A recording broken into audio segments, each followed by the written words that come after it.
A strong magnitude 5.8 earthquake occurred in the North Pacific Ocean 394 kilometers, 245 miles from Kamchatka, Russia, in the morning of Friday, July 25, 2025 at 9:39 a.m. local time, GMT+11. The depth of the quake could not be determined, but is assumed to be shallow. The quake was reported felt by some people near the epicenter. First to report, GFZ after 13 minutes.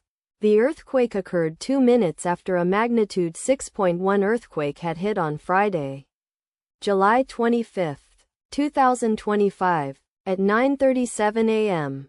GMT+11 local time, in 18.9 kilometers, 12 miles, distance to the southeast. Data source from Volcano Discovery. Did you feel it? Let us pray. May the earthquake that occurred not affect our brothers and sisters there. May the earthquake not happen again. And may God protect everyone. Amen.